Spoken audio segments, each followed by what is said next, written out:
Okay, so I am on, and I'm just on a delay, and I don't know what that means. Okay, so hi, my name is Jesus. I am your personal Jesus. Welcome to the Jesus Podcast. I'm going to be looking at my phone because I think I'm gonna just go live on Facebook as well. That way, people can. There.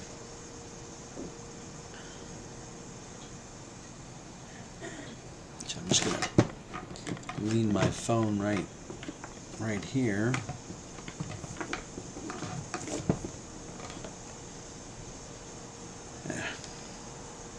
There. Okay, so in case anybody's wondering, I am now live on Facebook and live on uh, what do you call it? The YouTubes. So if you just go to YouTube and type in the Jesus Podcast, and Jesus is spelled Gezus, you will find me. Currently, I've had one view, so nobody's watching, so that's fine. I'll go to Rant. I'm going to get me something to drink, so I'll be right back. I'm not missing anybody.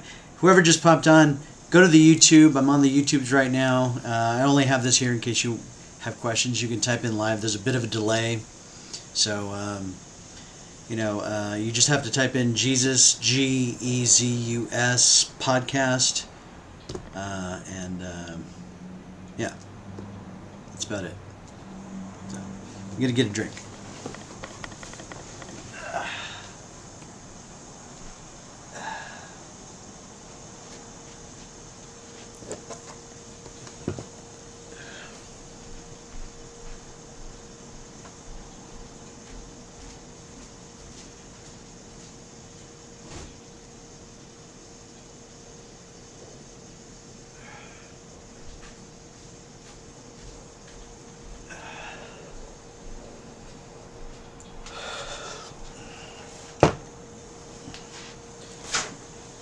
All right.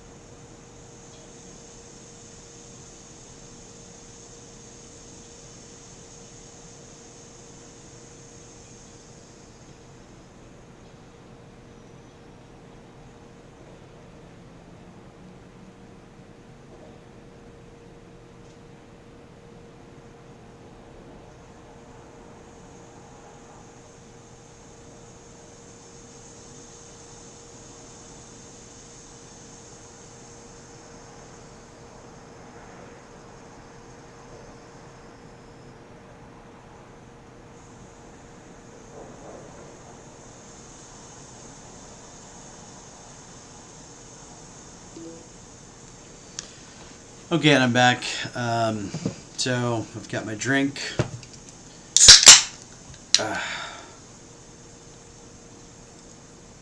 What do I want to talk about?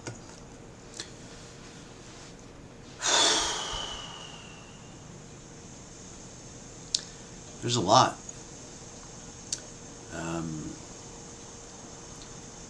I think we need rent and mortgage forgiveness. Like, I don't mean like, a freeze on rents and mortgages, or uh, we do need a freeze on evictions. I don't mean a freeze, I mean like forgiveness. I figure the state of California and the city of Los Angeles are going to be getting millions of dollars. I don't understand why some of that can't go towards rent and mortgage forgiveness. I don't understand why these companies have like billions of dollars worth of assets, why they're getting money and everybody's just getting a measly $1,200. I don't understand why we're just not giving the money to the people. I mean, let's just take the last financial crisis, okay? So, our president, Barack Obama, could have. Now, we had passed a law. First, let me just back up. In order to promote people getting homes. A law was passed saying that the government would back all mortgages in order to promote, people who might not have the meet the standard qualification, to promote the banks to get it, and that's what happened. People were buying houses left and right. Now, when the economy collapsed because of the housing bubble, and everybody was buying, getting 15-year mortgages, that were, what do they call them? They're called them ARM mortgage. They're variable rate mortgages, anyways. And then they found out that they, as the housing market went down, because, there were more houses than, there were more apartment buildings and houses than people needed and people couldn't afford. Instead of just like giving the money to the people, because, you don't have to give the money. I mean, the loans were, the government guaranteed the loans. I don't understand why they couldn't just give that money to the people who had purchased the homes, and then they would have just, continued paying their mortgage and payment. And I think, if I'm misunderstanding this correctly, I think that would have been just as good as guaranteeing the loans, right? Because the people were paying their loans and the banks were getting their money. But that's not what happened. What happened was the money went directly to the banks.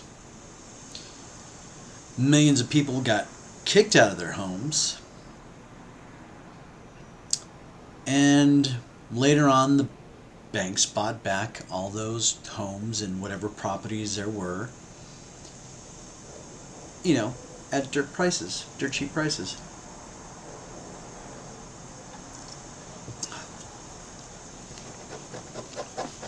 So that was under the Obama administration. We could have had Medicare for all. We didn't, because we had a Democratic president, a Democratic Senate, and a Democratic House, and we got shit.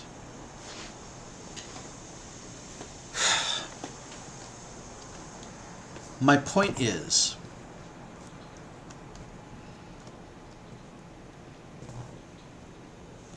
we no longer have a two-party system.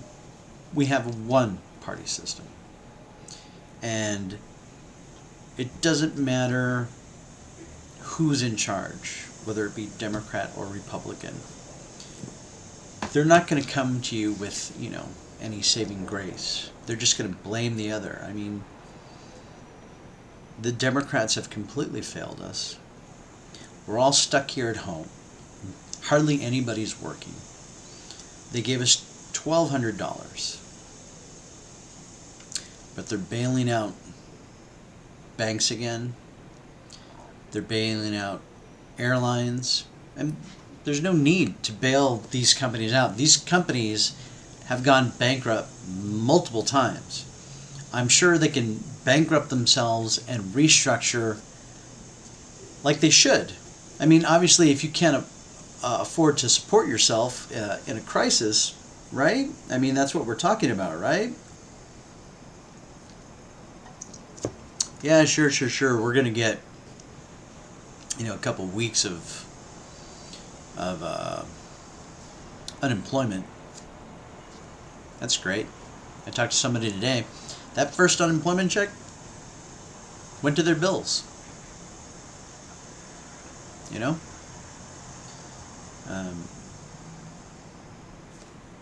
I think there should be some type of rent strike in order to get what we need. Now, I have people tell me that you can't have a rent strike if you don't have a mortgage strike. Fine, have whatever type of strike that you want. And the strike is not meant to, it's just meant to put pressure. That's all it's for. It's just meant to put pressure to get some of that money that's being doled out to us, to the people who need it, to the people who are not working, to the people who have to pay bills, who have to pay student loans, who have to buy groceries. There are people out there, they were living paycheck to paycheck because, it's expensive.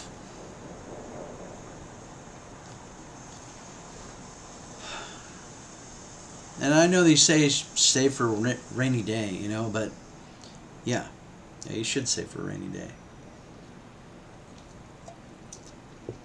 You should.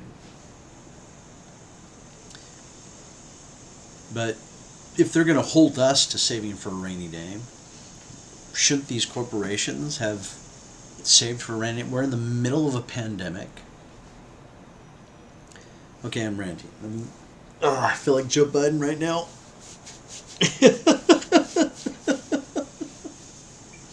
Okay, I'm sorry. I forgot.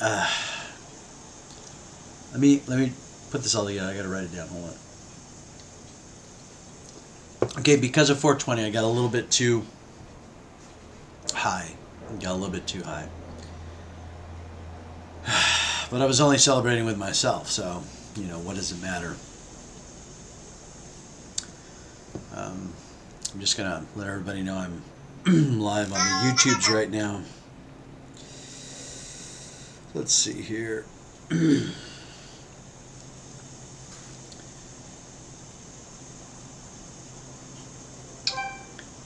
Hi, it's Jesus, your personal Jesus. Currently live on YouTube right now, talking to myself, and I'm trying to get all my thoughts out, but I just had a little bit too much weed before I got on, so I'm just kind of ranting and raving and not making any sense, and I'm trying to get it all together. I'm trying to get coherent. So why don't you come watch me babble, and maybe you'll laugh, and maybe you'll have a comment. And while you're there, subscribe. Am I supposed to do that? I shouldn't shill. I don't care if you do. Just whatever. Come look.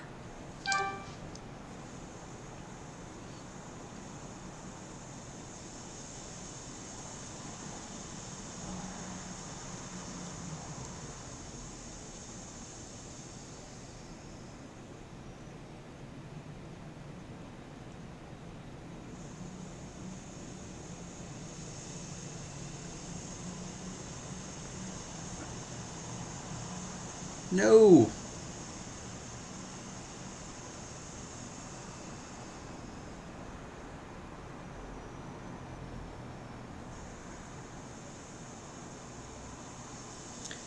I'm sorry I have to stop. There's nobody watching anyways. What does it matter? How am I trying to entertain you? I'm trying to get somebody to watch while I'm on. You know what I mean? It's terrible. I know it's terrible. I'm totally vamping. This is horrible. I'm just going to tell you exactly what I'm doing. So now I'm going to go into Firefox because I don't know how to copy the link of my own thing into... Oh, you know what? I don't know why I didn't think of this earlier. Let's just go to... hold on. Let me go here. We go to scene 2. There we go. And let me pop. Okay, let me go here.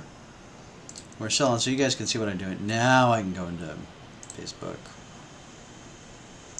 which does me absolutely no good right now.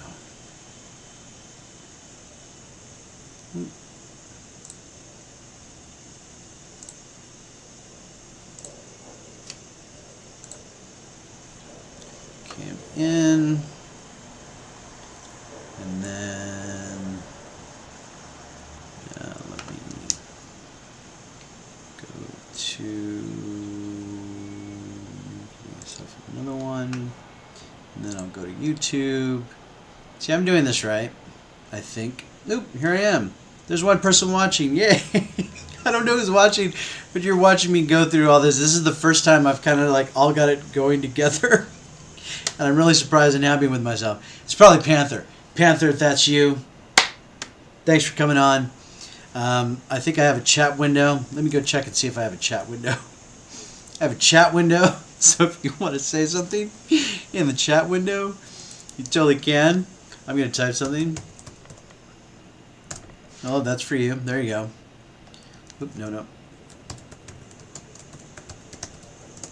Because it doesn't tell me who's watching. So let me go back to what I wanted to do, which was.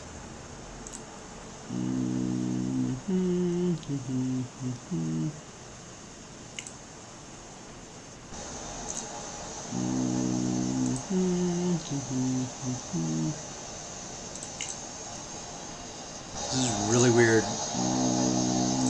Okay. That was really weird. I guess that was feedback. Um, uh,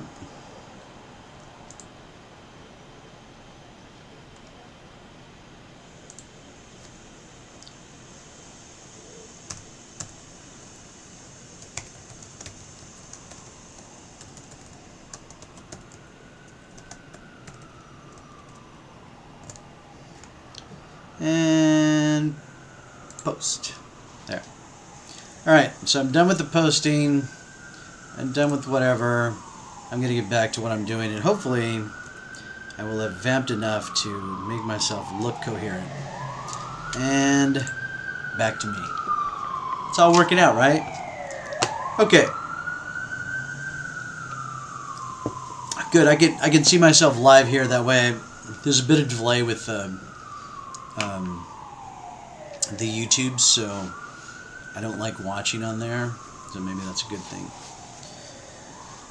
So I won't be really asking any questions. I don't think. Let me just. Okay, so I've got it up. I think I'm good. I can watch and see if anybody types anything. It's all good. We're all set up. Ready to go. So I think we do need rent and mortgage forgiveness, and I think a type of rent strike to bring that around will help us out. I think we've forgotten as citizens that we actually do have a lot of power. I mean, we can use this power.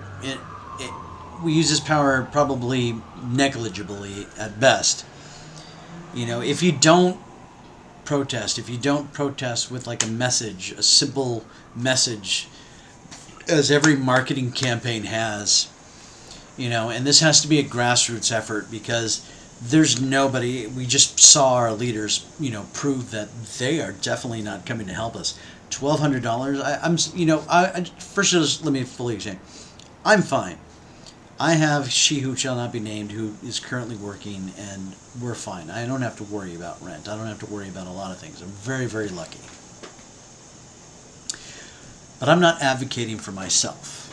I'm advocating for my friends out there who are not as lucky as I am. You know, and there's a lot of people out there.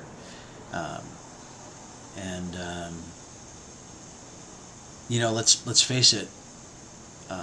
Unemployment rates during the first financial crisis, we didn't even get to 1 million people out of unemployment. I don't think. I guess how they calculate it, I don't know. But we're already at 10 million people out of unemployment. So let me just get my phone here, and I'm going to get out my calculator, you know, just so I can give people an idea. So we have about 340 million people living in the United States. So let's take that 10 million, divide it by 340 million.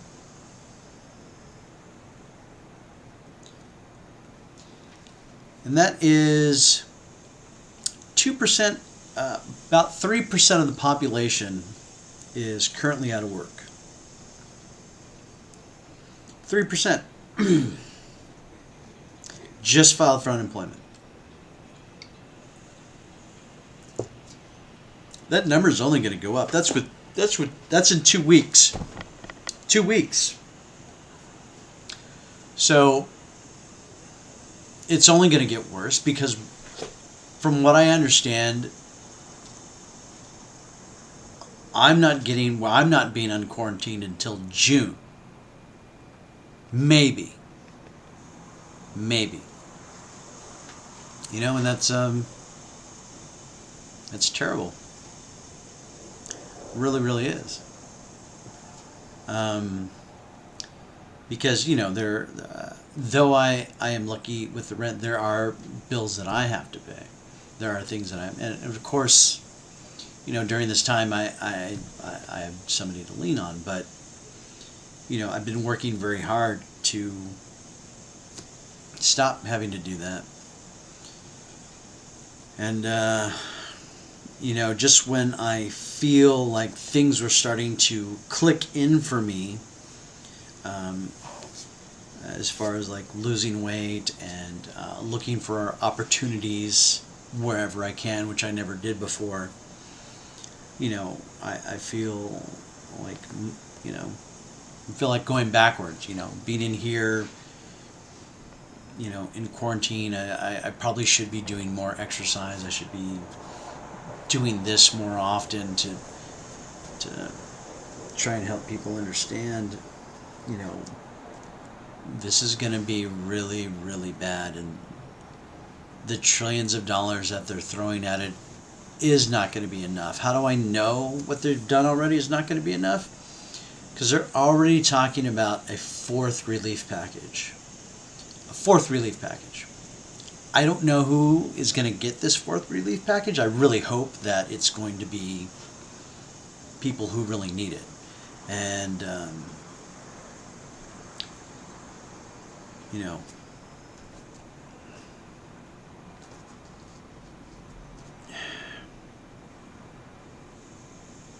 I feel like everybody from Mayor Eric Garcetti, my representative Jimmy Gomez, Nancy Pelosi, Chuck Schumer, Gavin Newsom, whatever happened to Barbara Boxer? Is she still alive? Is she like Joe Biden? Doesn't know who she is, and they just kind of like, get her into the committee and tell her how to vote. I don't understand how we had congressmen, two representatives, like sell stock after a meeting. How are our representatives allowed to own stock in any company if we're supposed to regulate them? I mean, if they're supposed to, do the regulation. If I own stock in a company, why wouldn't I want them to, make a profit from them? Why would I put any restrictions on them?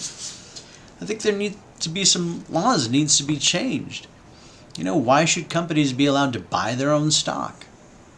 That's like price manipulation, right? I mean, that's why we bailed out the airlines, because 95% of their profits were going to stock buybacks. Why are we bailing out the cruise industry? They don't even have corporate offices in the United States. They operate here, but they're not American companies. So why are we bailing them out? Fuck them.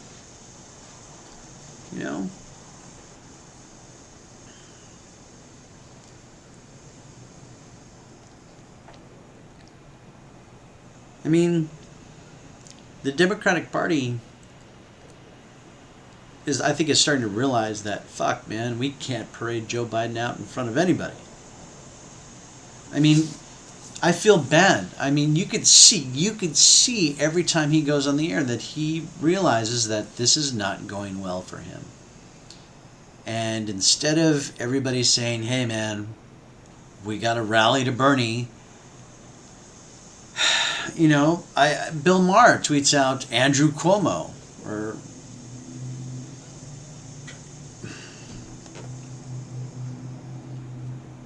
Andrew Cuomo's government got rid of 20,000 beds, hospital beds, in the state of New York or New York City. I don't know where. He wants to cut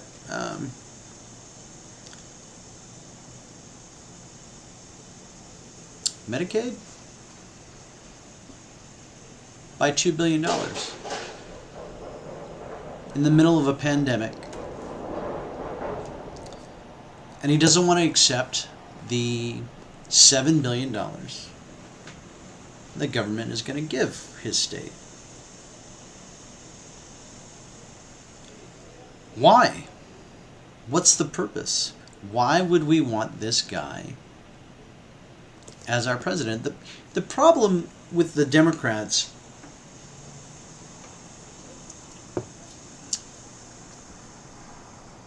is they don't have anybody. You know, Bernie's the best guy they got. And he's a reluctant leader. You know? He really is. He's a reluctant leader. You know, even like, look, Tulsi Gabbard, AOC, Marla Oma, I think I got her name right, I hope I did. Tulsi Gabbard, you know, these, what's her, Warren, Elizabeth Warren, these, quote, you know, liberal far-left Democrats, you know, they still voted for that bill. They objected to it, but they still voted for it. And that's sad. That's sad when, you know, the people who I counted on to, you know, shine a light on how conservative the Democratic Party really is. It's, you know, they were incapable. They couldn't do it. You know, there should have been two bills. There should have been one for for citizens, you know, for workers, you know. There should have been one for them, and then take care of the corporations. I would have been happy with that. That would have been a great compromise for me, you know. Take care of your citizens first, and then we could talk about big business. Seriously. That's how it should have been done, but it wasn't. And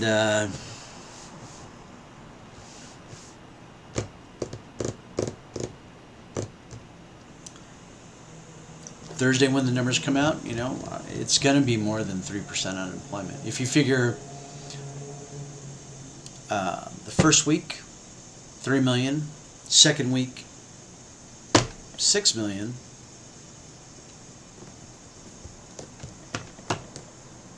it's that third week. What are we going to find out on Thursday? What's that number going to be? You know? Supposed to have gone 31 minutes, so Roll, you didn't get your 15-minute podcast, but you will watch. I will call you and tell you you are watching. All right. Let's see. So let's get to some fun stuff, all right? We've talked about all that. Let's get to some fun stuff. Let me just please, you know, it doesn't hurt to harass your fucking leaders. It doesn't hurt. You know, tell them how you feel. Tweet them. You know, Google, how do I contact my representative? How do I contact my state representative? How do I contact my federal representative, my state senator, my federal senator? You know, do that. Just tell them, this is how I feel. That's all you got to do. We've got nothing else to do. We're sitting in our apartments. You know, so yeah, let's what have we got to lose, right? What have we got to lose by vocalizing how we feel? All right, that's enough of that. Okay, so I personally am not a gun owner. Great transition, by the way. But there is this guy on YouTube, and I'm going to look for him right here. I'm gonna stay on the. Oh no, let's go. So there's this guy on YouTube. Let me see if I can find him here. I was gonna talk about. I'll get into this later, but I want to go back to YouTube and find. There he is. Paul Harrell. Paul Harrell. Probably the guy with the driest sense of humor. Now, I'm not a gun owner, but when I found this guy on YouTube, I was like, let me watch this guy. He's just so monotone and dry-witted. He totally helped me out. I just wanted to show you his YouTube page. Hilarious guy. Says everything with a straight face, which I find even funnier because I do that a lot to people. Like, I'll say something outrageous, but I'll say it with a straight face, and people will take me seriously. And then, like, later on, they'll say, hey, whatever happened to Mom? Oh, I was just joking around. And they're like, oh, okay. She who should not be named had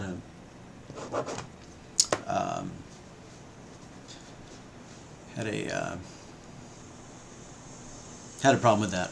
I have to immediately tell her I'm just kidding, because for a long time she's like, why are you lying to me? I'm like, I'm not lying, I'm just joking with you. But she's like, I can't tell. So okay, so if you want to, like, really get, like, good firearm information from what he likes to call, what people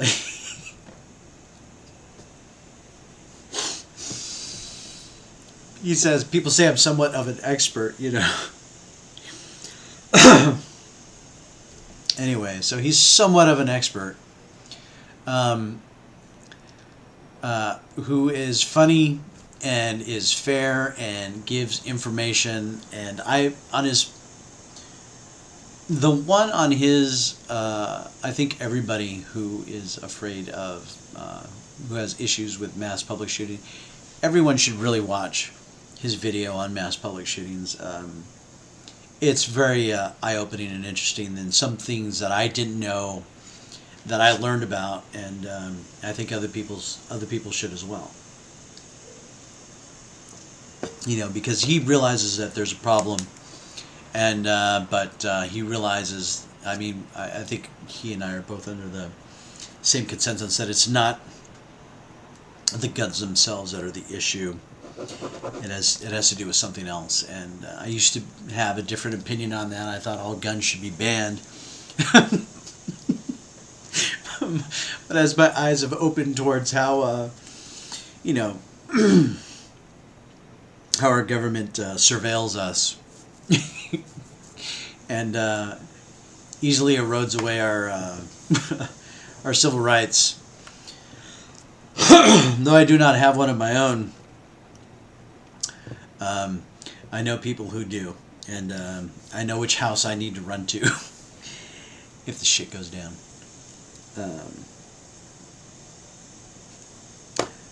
Okay, so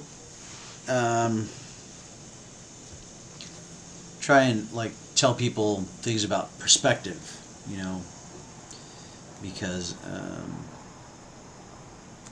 perspective is an interesting thing. One of my favorite Bible quotes is, and please forgive me if I get this wrong, but I think it is, it's easier for the camel to pass through the eye of a needle than it is for a rich man to get into heaven. Great Bible quote, because, you know, when I first heard that quote, I think, yeah, you're right, there's no way the camel can get through the eye of a needle, right? The thing is, that's not what they were talking about during that time. There's a trade route, and I believe it's in Turkey. And there is a place. It's a hole. Probably told this in the last podcast. Anyway, that big enough for a camel to get through instead of going all the way around, and you can get your camel through there if you're in desperate need or whatever for a shortcut. And that's what they talked about. That it wasn't that it was impossible; it was just difficult. Why I brought that up, I don't know. Because it's all about, because I tell people, because I run into people all the time who see my name and they call me Jesus, which is why I've kind of like adopted that name. And they always, some people are like, oh, you must feel very special. And I'm like, no, man, I don't, because there's a lot of Jesuses out there. And it's a name I grew up with. And, you know, when you tell people like, well, what else do I have in common? I was born to a woman named Maria. Do you know how many Mexican kids named Jesus, or Latino kids named Jesus who were born to women named Maria? It's in the millions, tens of millions.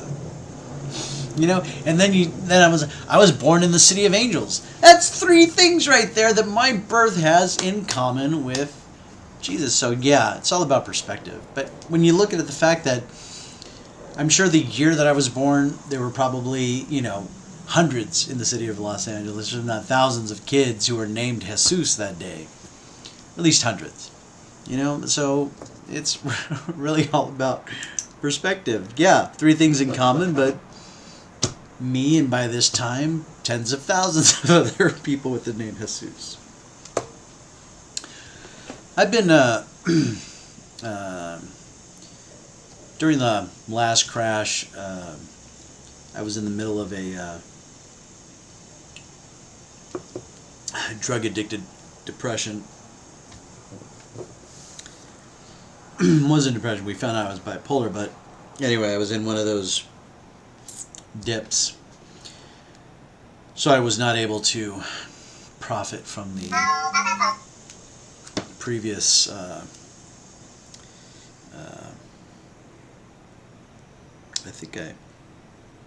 nope, didn't do that.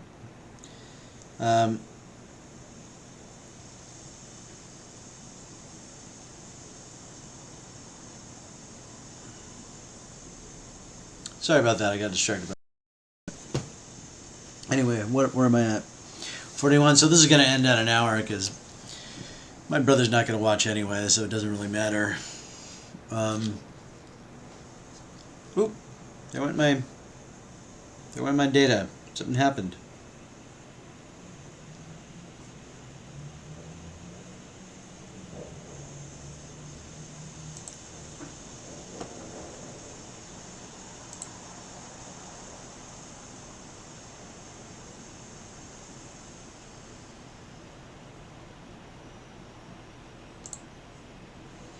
I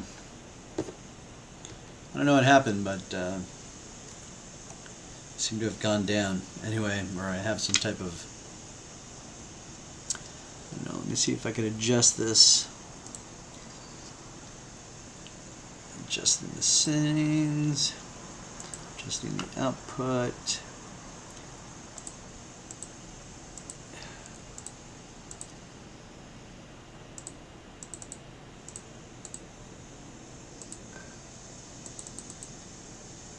All right.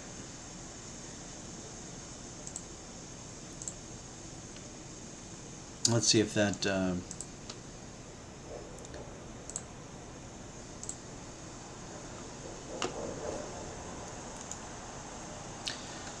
let's see if that doesn't help it out. I don't know if it does or not.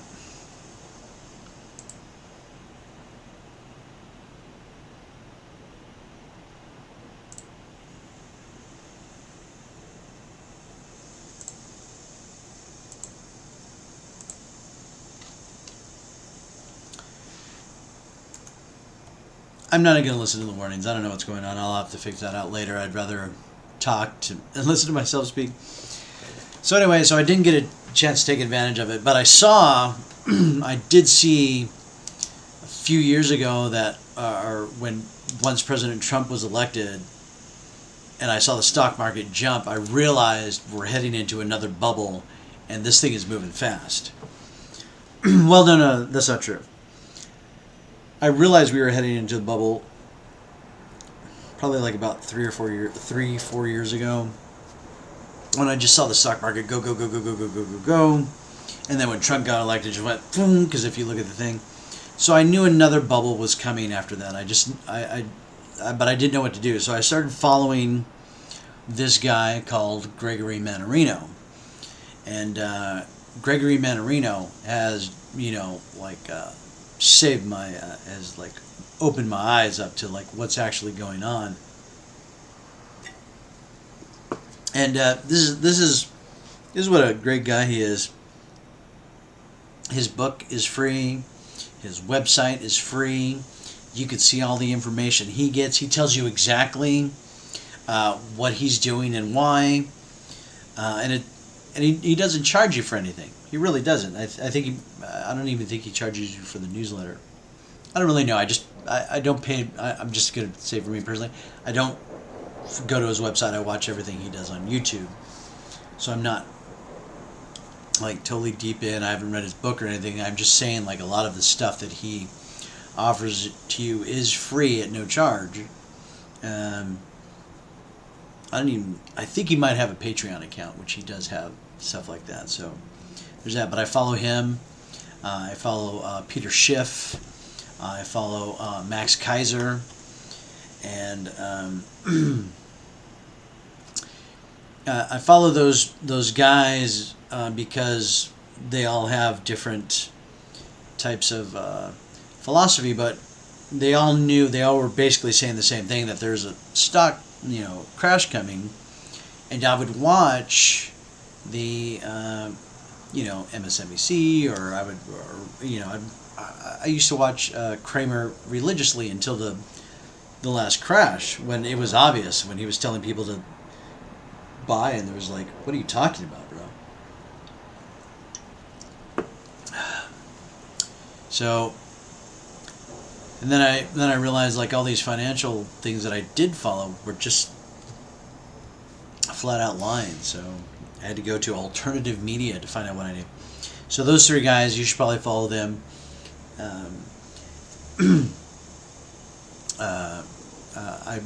I did buy on the last dip, and I sold on the last dip, and I did well. So I'm just telling you what I do. I'm not expecting anybody else to do anything. I'm just telling you what I did.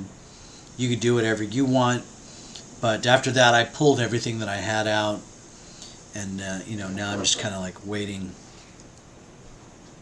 for my next move. And Friday. Friday, I know it's going to get worse. It's going to get worse. The stock market, everything stopped. Everything. I mean, you truly have farmers dumping milk. They're dumping milk. Who's going to transport it, right? No, nobody's coming to, I don't know. They're dumping milk because there's going to be a glutton of milk. Instead of like, maybe giving it to everybody who's currently out of work. No, they'd rather dump it. Yeah, we can't let our milk prices tumble. We gotta keep them high. Just drain it all. So that's what I think of the dairy industry. They can go fuck themselves. Somebody that everybody in the United States, around the world, needs to listen to. There's several people you need to listen to, and they have the nickname of the intellectual dark web. Eric Weinstein.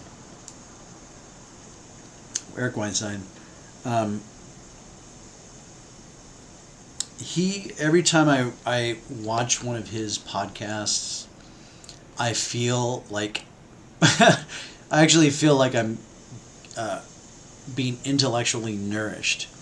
Now, don't get me wrong. There's a lot of stuff I can't follow. Let me just. His last podcast was literally his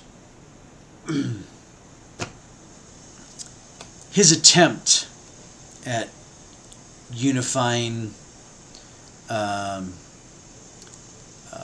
quantum physics with Newtonian physics. with Einstein, unifying theory, one unified theory. And let me tell you, I did not understand most of what he was saying. I'm not going to lie.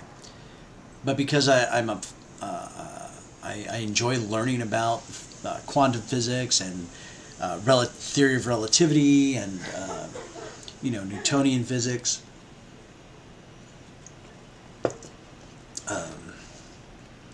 I knew exactly what he was proposing,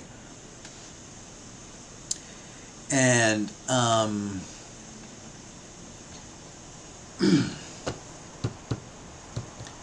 it's rare when you're in a time in history when a way of thinking about something is a complete paradigm change to how we've looked at it for so long. And from what I kind of understood, he showed how to take all these. He said, "Look, this is basically. I'm gonna. Forgive me, Eric Weinstein, for butchering, but he's basically saying, like, forget about measuring anything, right? Forget about that. Don't measure. What would a unified theory look like? What would it look? What would it need to have in it in order for all the stuff that we're talking about work?" And that was basically, I believe, his proposal. And though I did not understand any of the mathematics whatsoever, I understood what he was doing with the various equations from these various different, from the quantum field, from the from Einstein and from Newton. And from what I saw, I was like, wow, it's crazy, man. It's crazy. To be honest with you, it's crazy to watch that and realize that he could have just, solved all the problems currently physics has, and take us in a new direction. So it's, even if he's wrong, I think that his idea is a paradigm shift of where we need to look. And I agree with him. Though I don't know enough about it, I understood what he was doing. I didn't know the math behind it, but I saw him, answering the questions. Anyway, you go to his website. If you understand it better than I did, it made sense to me. Of course, I know nothing, right?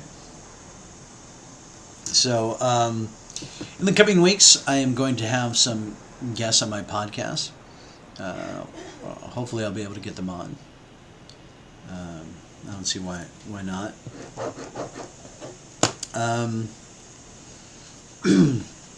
Speaking of Eric Weinstein, his brother Brett, you should probably watch it. Him and his wife have been doing a great podcast. It's Dark Horse Podcast. You guys should check that out. He's the one who brought to my attention that the drugs that we're testing on mice are, we're doing it wrong. We're causing deaths because we have these mice that will resist cancer quite well for a very short period of time, and then if you let them grow old, they will die of cancer. So since we kill them before they grow old, they've grown these long telomeres because there's no reason. Anyway, watch the video on that. It's It's another Eric Weinstein video where he interviews his brother. It's very fascinating, very eye-opening, and it's crazy. Why don't I like Nancy? I'm just jumping around here. I have these things popping in my head. Why I don't like the Democratic Party, if I can get back to that. Nancy Pelosi wanted to, give a tax break to everybody who made over $1 million. So during a pandemic, because of course people who make over $1 million a year, they need a lot of help. I guess it depends on how well you save, right?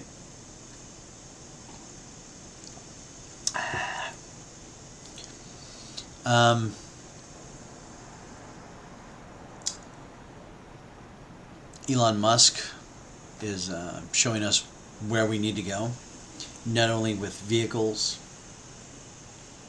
Ooh, I've got 6 minutes left. All right, I'm going to end it short. It doesn't need to be an hour. Anyway, Elon Musk is doing the right thing. He's seeing the future with the new internet, cars, space flight. He sees the future. Transportation alone, he's telling us to go underground. We've built all we really could up on top, right? Why not burrow around, put us in fucking vacuum tubes and shuttle us around this country in minutes? In the vacuum, I think it would work. We would have we would revolutionize transportation. We would revolutionize everything because you would no longer have to live in one of these crowded metro areas. You can go down, go to fucking Montana if you want to live in Montana, and boom, you're in Los Angeles, California in like 30 minutes. I don't know if it'd be like that, but it's fun to dream, right? And I just think that there's so much holding this old world, and what I mean, this 20th century, these people are just trying to hold on to what this 20th century way of thinking with their schools and their factories, and it's ridiculous. Fuck, man, let us grow, let us move on, let's use solar power, thermal power, wind power, Let's get a smart grid going. Let's make sure during the next national pandemic and financial crisis we're prepared. We've shown that our leaders have left us weak. We are ill prepared for a national disaster. We have a cauldron, a super volcano in the middle of our country. We're going to have more earthquakes. We're going to have crazier weather, stronger hurricanes. We need to start thinking practically. We need to stop building in floodplains. We need to stop guaranteeing, loans, guaranteeing insurance. I don't know, I think it's John Stossel had like a beach house that, he gets to repair every time the sea comes in and, floods it, thanks to the government-backed loans. And he can't sell the house because who wants to buy a house that's being constantly flooded? We just need to pay for all those homes that are in constant floodplains, plow them all down, buy them at a reasonable premium price where people can go get another home, take care of that. That's a simple solution. That's a practical solution. And then we should build a natural, floodplain to keep, Houston from getting flooded. You know what I mean? So let's stop thinking like the 20th century and start looking towards the 22nd century. That's what we need to do. Okay, people, if I can part you any advice that I've got, that I've ever got and everybody needs to get, it's fail. Fail hard, fail often, fail miserably. We fail because we only learn through failure. It took me a long time to learn that. Failure is our teacher because now we know how not to do things. All right? Be good to one another, love one another, and don't be afraid to reach out to me or anybody else in your circle. If you know if you don't have any food on your plate, I will barbecue. I will hold a barbecue. We can come out and have a 2-person barbecue. All right? All right. Be good. Be well.